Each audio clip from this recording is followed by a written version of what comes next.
Approaching the trade deadline in Major League Baseball, here's the teams not currently in the playoffs that are within 4 games of a playoff spot. The Seattle Mariners, the Boston Red Sox, San Francisco Giants, Cincinnati Reds, Chicago Cubs, Arizona Diamondbacks, San Diego Padres, and Pittsburgh Pirates. 8 teams. Now that's only in the wild card. You've also got the Rangers, who are 4 games out of the division lead in the American League West. And you've got the Tampa Bay Rays, who are 5.5 back and sitting at 500. So realistically, as we sit barreling towards the trade deadline in Major League Baseball, you can count more teams that are legitimately in contention than you are teams that have no chance. If you want to go through Major League Baseball with less than a week towards the trade deadline and count the number of teams that are like actually no shot they make the playoffs, you could count them on one hand. The Rockies, the Marlins, I'd throw the Blue Jays in there, the Chicago White Sox, the Angels, who are on the cusp, but let's be real, they're not making the playoffs. And I guess a 6th would be the Oakland A's. You could not include the Angels in there. But there's 6 teams as we barrel towards the trade deadline and just over 2 months left in the season. 6 teams that are pretty much no chance they're getting in the postseason. They're going to sell. So that leaves, quick math, 24 teams that are legitimately not eliminated from postseason contention and are very possible to make the postseason. Now you can go through the list, right? You can see in terms of wild card games back, you got the Tigers are 6 game out of the wild card. The Rays are 5.5 out of the wild card. But other than that, everyone's within 4 games of a postseason berth or in the playoffs. The true question is it good for Major League Baseball or is it bad for Major League Baseball to have so many teams in contention so late in the season? Some would argue it's great. Obviously, more fan bases engaged, more fan bases involved. You got more players available. Who's going to trade who? How much are they going to pay? What's the return? A lot of talk around the trade deadline. My argument is I'm not sure the best possibility when it comes to the product for Major League Baseball. It's good that all these other fan bases are engaged. They're part of the playoff process as we approach the end of July and we head into August. But with the trade deadline coming at the end of July and 2 months remaining after the trade deadline, so many things can change in a 2-month span that A, we either need to push the trade deadline back with this new expanded postseason, or B, it's not great.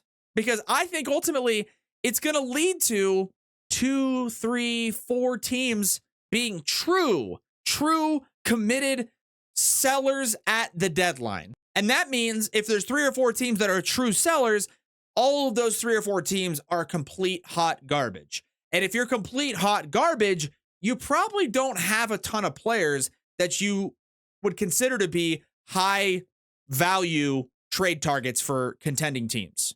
Does that make sense? Right? You look at the Marlins, 35 and 65. Okay, who do you want from the Marlins? Jazz Chisholm? I mean, he's respectable, but he's not a difference maker. He's not a game changer. You look at the White Sox, worst team in baseball. Who do they got? Well, Garrett Crochet. He's very good. Everyone's going to go after him. There's probably going to be a bidding war. Okay, is that cool? I don't know, but besides him, the White Sox have nobody of value that's going to alter a team's trajectory going into the postseason. The Oakland A's, 40 and 62. The Colorado Rockies, they're bad because their players are bad. So when it comes time for trade deadline, yeah, the Oakland A's are probably willing to part with anybody on their team. But who do you got? Hey, Houston Astros. Hey, Baltimore Orioles. Who do you want from the Oakland A's that's going to make you better? And the answer is probably no one. Probably no one. So my point being, as we head towards the trade deadline, and realistically, there's 24-ish teams that are still in legitimate contention to make the postseason. As good as it is for baseball and as good as it is for all these fan bases to continue to be involved as we head into August and September, my argument is it might not actually be great for at least the entertainment value of maybe the trade deadline or how teams look going into the postseason. My best guess, most of these teams still think they have a legitimate chance. So what are they going to do? Well, a lot of teams either don't have a ton of payroll and aren't going to go after a big monster, or they're so good and so loaded that they don't need anything anyways. And they're not going to bend over backwards to get a guy like Garrett Crochet, because there's 5 or 6 teams that are just complete garbage that have no chance at the postseason, but they're complete garbage because all their players stink. Minus 1 or maybe 2 guys. You go to the White Sox, worst team in baseball. They got Garrett Crochet. Okay, that's it. The rest of the team stinks. So are we going to have a bidding war? I mean, Crochet goes to, let me guess, the Dodgers, or let me guess, the Orioles. Okay. But overall, there's not going to be this wheeling and dealing and players flying around and last second trades and all these different things. So either move the trade deadline back 2 more weeks, because so many things can change in 2 months, or the expanded playoff is just going to continue to lead to a bunch of teams standing pat and not making the big move, right? The Kansas City Royals, prime example. Kansas City Royals sitting right now 56-45, playing out of their mind, way above expectations, but also not that far above, because they certainly were past the bottom and on their way back up. And in doing so, they've started to exceed expectations and get contributions from guys that they maybe didn't expect. Seth Lugo, an all-star. Michael Wacha pitching great. All of a sudden, the Royals find themselves 11 games above 500, and they're in the postseason if the season ended here towards the end of July. But we got the trade deadline coming. In years past, okay, when there's fewer teams involved in the postseason process, fewer teams in contention, if the Royals were doing what they're doing this year, in the years past where there are fewer postseason teams, the Royals would almost certainly go for it. And what I mean by go for it is maybe not sell the farm for the biggest available trade piece, but they'd make a couple moves, because you got to strike when the iron is hot. You got to get it if it's there for you. But this year, and with the expanded playoffs, the Royals probably aren't going to do anything at the deadline. They're not going to improve in any facet, because their outlook is not this year, or not even this year and next year. It's always a 5-year outlook, 10-year outlook. Now all of a sudden, Royals don't make any moves. Experience plays a bigger role as you get later and higher leverage parts of the season. Next thing you know, the Royals start to fade out. They don't make the postseason. And it would have been awesome for baseball to see Bobby Witt and Salvador Perez and the Kansas City Royals in the postseason. But they're not going to make any moves. They're not going to go out and at least attempt to make a semi-big splash. They're going to stand pat because they look ahead and go, well, we want to be contenders next year and the year after and the year after. So we got to keep these farm system guys, and we got to, no, man, go for it when you got the opportunity to go for it. And now you got all these teams that are in the postseason mix, and it's not necessarily the worst thing because all these teams and all these fan bases are involved. That's good for baseball.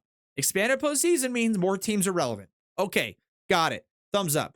What that also means is more teams involved means more teams think they're good. And if you think you're good, you're not going to trade players away, right? Which makes sense. But if you think you're good, you're also not going to bend over backwards and go out of your way to make a big splash, when ultimately you got to find yourself at 85, 84 wins. Come the end of October, you're in the postseason. And you look at a team like the Mariners who start to slide like all the way down the standings. They're in first for half the year. Astros caught them. Same with the Rangers and the Mariners. Both teams believe they have enough to just get in and get hot. And I don't think that's the right way to do it. But I think every team that's got a legitimate chance to get in the postseason has started to adopt this thought process, right? I think while it was good and exciting, right? While it was fun and entertaining to see the Arizona Diamondbacks get to the World Series, it was one of the worst things that could have happened for Major League Baseball. It was one of the worst things. I firmly believe that. The Arizona Diamondbacks getting to the World Series with 84 wins was one of the worst things that could have possibly happened for the future trajectory of baseball with this expanded postseason format. It was one of the worst things. Because you look right now, there's 24 of the 30 teams in Major League Baseball that very, very easily could find themselves getting into the postseason. That part is good because the fan bases are engaged. I think everyone agrees. The problem is nobody's playing to win a World Series anymore. Everyone's saying, well, just get in. The Royals are 56-45. They're in the playoffs if the season ended today. Awesome. Great. Unexpected. Good for them. But they're not going to go to the trade deadline and make a big splash because they're adopting the same mindset that I think 65 to 70% of the league is. Just get into the postseason. If we're in playoff contention now, why wouldn't we be at the end of the year? Get a couple guys healthy, but we also hold on to our farm. We don't make a big splash. Clearly, we're good enough to at least have a fighting chance. And hey, just get in, because if you do, look at the Diamondbacks last year. They barely squeaked in, and they were playing in the World Series. No, that's not how you win a championship. That's also not, I believe, how you have sustained success. You can have a lower payroll and be good at Major League Baseball, but if you don't go out and get yourself 1, 2, even 3 aircraft carrier type players that play every day and contribute at a high level consistently, you're not going to win. And you're not going to win a championship or multiple championships. And it's very rare nowadays to see a team like the Baltimore Orioles go out and draft pretty much perfectly and develop pretty much perfectly and then have basically your entire big league roster be guys you drafted, developed, and they all turn into monsters. Pretty darn rare. But last year, the Yankees, right, as another prime example, last year, the Yankees didn't have those aircraft carriers. They had one, and it was Aaron Judge. So what did the Yankees do? They went out and they made a big splash. Now, of course, they can't afford it, and they did have the prospect capital, but the Yankees went out and got Juan Soto. And look what it's led them to this year. A ton of success. A much better outcome than what happened to them last year. But I think ultimately, when the Diamondbacks got to the World Series in 2023, it was one of the worst things that could have happened to baseball, the entertainment value, the trade deadline, and teams actually like going for it. Go for it. Go all in. Make the big splash move. Because I think more often than not, that leads to a team's success. Whether it's the actual contributions from the monster star you trade for, or it's just the overall morale boost for the team, or a combination of both. But as you go through the postseason contention possibilities here, you've got the Pirates are a half game out of the postseason berth. The Reds are 4 games out of a postseason berth. The Red Sox are 2 games out of a postseason berth. The Royals are in the postseason right now, but right on the fringe. The Mariners are 3.5 out of a postseason berth or tied for first place in their division. But these are all teams, boom, boom, boom. You list, they're kind of middle tier to lower market teams, right? Middle to lower payroll. And because of that, and because of the expanded playoffs, and because of what the Diamondbacks did, winning 84 games and then getting the World Series, all these teams have adopted the same mindset. Don't got to go for it that hard. We don't need to sell 3 or 4 of our top prospects and go get a big time dude. No, because of, hey, if we just won 84, we're in the postseason. I don't know. I mean, I guess, yeah, theoretically. And then on the flip side, with the expanded playoffs and so many teams being in contention, it's kind of ruining the trade deadline because now you have like 6 teams of the 30 that are open and willing to part with anybody on their roster for the right price. The rest of the league is going to stand pat. There's going to be small moves, little guys, a 4-starter, an outfield depth piece, a bullpen pitcher. The MLB trade deadline probably isn't going to have blockbuster. And that might continue for the foreseeable future because of the expanded playoff. And as we sit here, we've got probably 64, 65 games left in the regular season, and 24 teams legitimately could find themselves in the postseason. Good for the fans, not great for the deadline.